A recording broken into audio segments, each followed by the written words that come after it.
वाले हैं ध्वनि के बारे में, और ध्वनि से रिलेटेड क्वेश्चन कुछ देखेंगे जो परीक्षाओं में बार बार पूछे जाते हैं। तो आइए देखें। पहले नंबर तो ये देखा जाए कि ध्वनि किसे कहते हैं।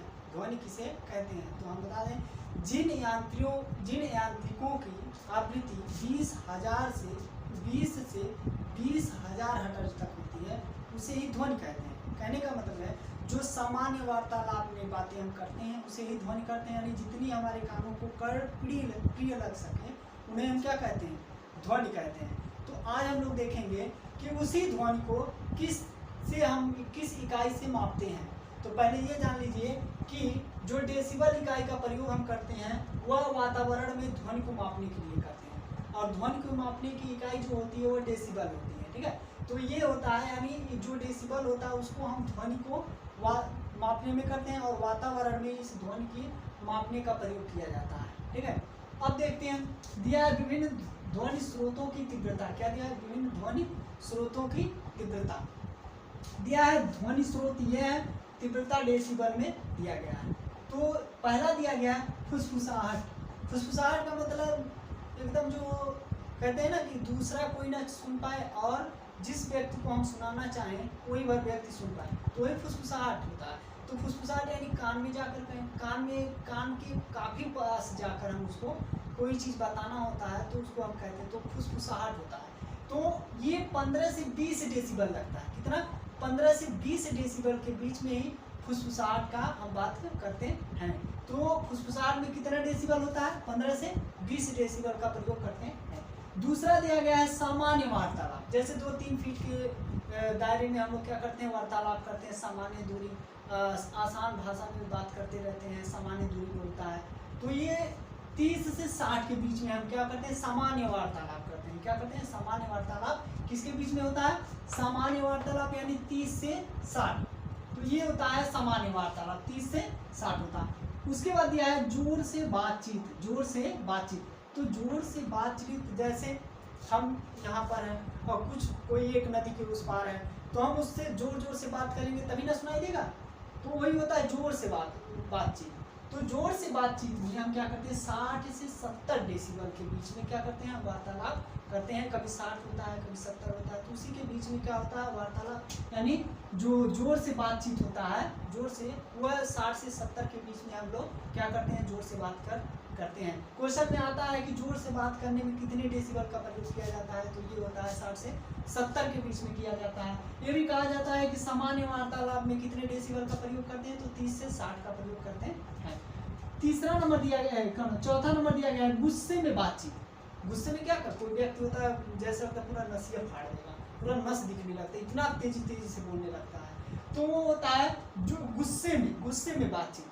तो वो 70 से 80 के बीच में होता है, 70 से 80 के बीच में। अब देखिए, जोर से बातचीत में हम लोग जोर से तो बोलते हैं लेकिन उतना तेज से नहीं बोल पाते, ठीक। लेकिन अगर जो गुस्से में बातचीत हम करते हैं तो हमारी नस पूरी दिखने लगती है, पता चलने लगता है कि कितनी तेज हम बोल सकते हैं। गुस्से में जितना तेज मन आता है उतना तेज हम बोल देते हैं। तो गुस्से में जितना तेज, यानी गुस्से में बातचीत का जो 70 से 80 के बीच यानी डेसिबल का प्रयोग करते हैं। कितने तीव्रता का, यानी 70 से 80 के बीच में हम क्या करते हैं, गुस्से में बातचीत करते हैं। तो ये होता है 70 से 80 के बीच में। उसके बाद बात करते हैं ट्रैक और ट्रैक्टर। जैसे ट्रैक होता है, ट्रैक और ट्रैक्टर होता है। तो ये जो होता है 90 और 100 की, जब ट्रैक्टर चालू होता है तो बहुत तेजी से आवाज़ करता है, तो उसका जो डेसिबल होता है वह होता है 90 से 100 के बीच में। कितना होता है, ट्रैक और ट्रैक्टर का जो डेसिबल होता है 90 के 100। क्वेश्चन ऐसे पूछा जा सकता है कि ट्रैक और ट्रैक्टर का जो आवृत्ति होती है वो कितने डेसिबल तक होती है, तो 90 से 100 के बीच में इसका डेसिबल होता है। दूसरा है, छठवां दिया गया आपका ऑर्केस्ट्रा। ऑर्केस्ट्रा ही जानते हैं, जिसमें डीजे लगा देते हैं और तेजी से चलाने लगते हैं, कहते हैं वह फुल करो, तो ये फुल करके पूरा चलाने लगते हैं। तो उसमें जितनी तेजी से आवाज़ निकालना होता है उतनी तेजी से वो ऑर्केस्ट्रा में सब लोग निकाल लेते हैं और डांस करने लगते हैं। अब उसके बाद ऑर्केस्ट्रा में क्या 100 से 120 कर देते, कहते हैं अब फुल कर दो, फुल का मतलब 100 कर दो, यानी क्या होगा 100 से 120 के बीच में पूरा क्या करते हैं, फुल कर देते हैं। तो ऑर्केस्ट्रा का जो होता है तीव्रता वह 100 से 120 के डेसिबल में होता है। कितना होता है, 100 से 120 के डेसिबल में होता है। तो ये ऑर्केस्ट्रा का होता है। क्वेश्चन ऐसे भी हो सकता है कि ऑर्केस्ट्रा में कितने तीव्रता का यानी कितने डेसिबल का प्रयोग करते हैं, तो 100 से 120 के बीच करते हैं। उसके बाद दिया गया जेट विमान। जेट विमान जो होता है, जो विमान होता है वो जेट विमान होता है, तो वह क्या होता है 140 और 150 के बीच में इसका डेसिबल का प्रयोग होता है। यानी जेट विमान का जो तीव्रता होता है वह 140 से 150 के बीच में इसकी तीव्रता होता है। यह 140 और 150 के बीच में इसका डेसिबल होता है।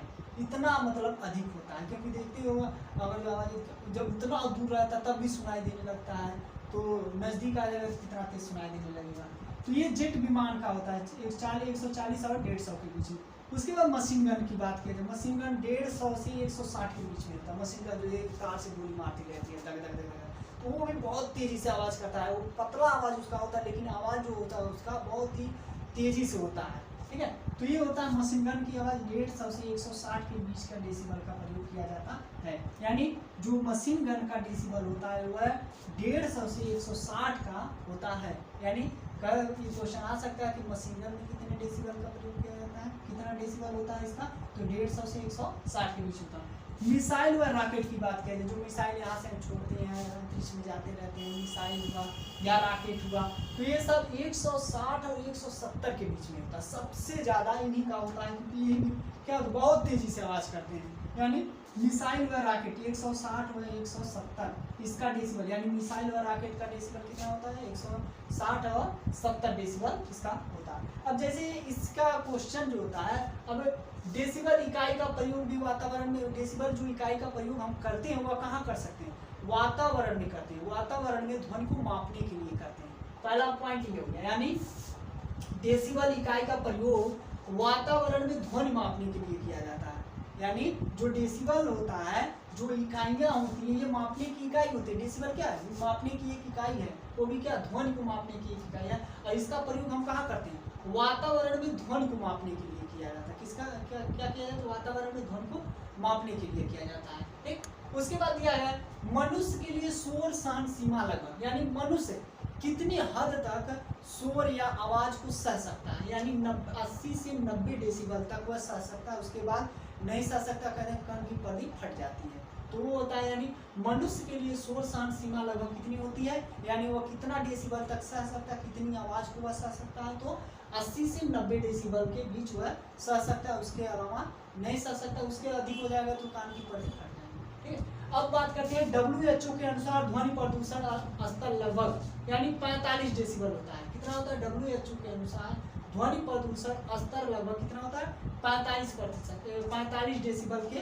बीच होता है। यानी 45 से डेसिबल के उस साइड जाएगा तो जान लीजिए कि वह ध्वनि प्रदूषण में धीरे धीरे जाने लगा। यानी ध्वनि प्रदूषण हम कब कह सकते हैं, जब वह 80 डेसिबल या इससे अधिक होगा। 80 यानी ध्वनि प्रदूषण ये कब होगा, 80 डेसिबल या इससे अधिक।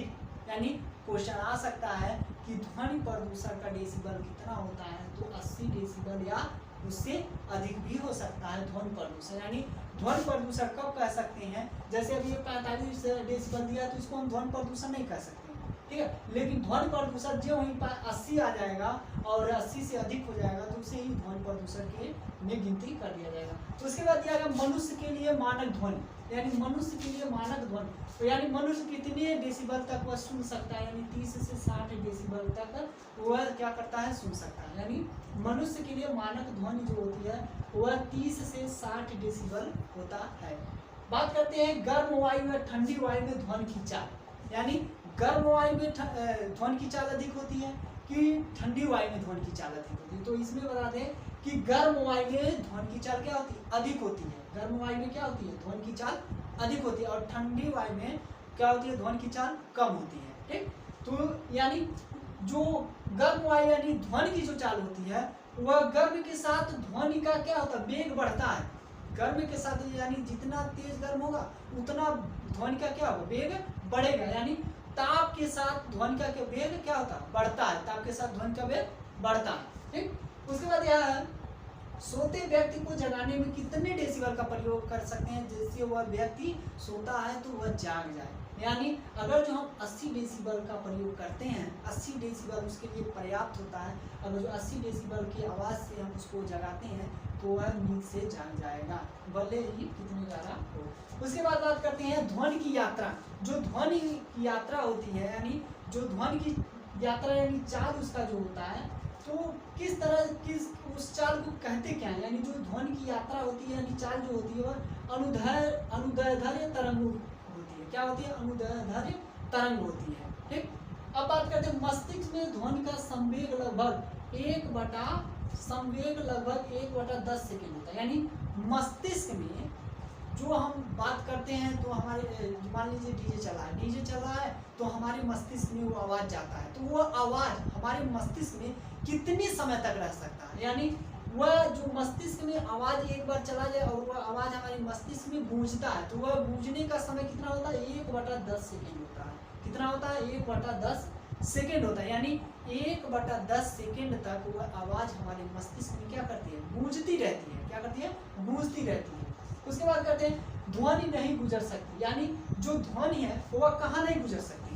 यानी ध्वनि की बात क्या है तो निर्वात में ध्वनि नहीं गुजर सकती है। ठीक है, अब बात करें तो ध्वनि की जो तीव्रता होगी यानी ठोस में अधिक होती है।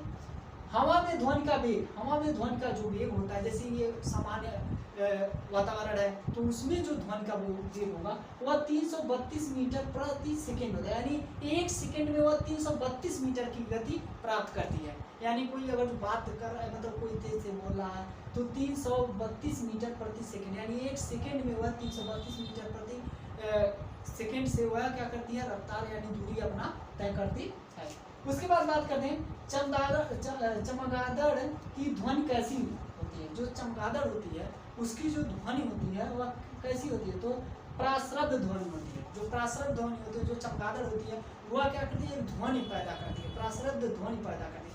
वह ध्वनि आसपास की वस्तुओं से टकराकर वापस उसके पास आती है, तब जाके वह अंधेरों में क्या करती है? चमगादड़ अपना उड़कर जिधर जाना होता है वह उधर जा सकती है। इसीलिए वह चमगादड़ क्या रात में कहीं भी इधर से उधर जा सकती है, प्राश्रब्द ध्वनि के कारण। क्योंकि उससे एक ध्वनि निकलती है, वह ध्वनि उससे टकरा कर उसे कोई भी वस्तु होता है उससे टकराता है, फिर वापस उसके कामों में आता है, जिससे वो अपना रास्ता मोड़ लेती है और वह जान जाती है कि आगे कोई पक्षी है, कोई कीड़ा है, कुछ मतलब दीवार है, क्या है, उससे वह पता चल जाता है। ये एक ध्वनि छोड़ती है, वह ध्वनि होती है प्राश्रव्य ध्वनि होती है। तो ये होता है विभिन्न ध्वनि स्रोतों की तीव्रता। अगला हम इसके बारे में बताएंगे, तब तक लिए धन्यवाद। जय हिंद।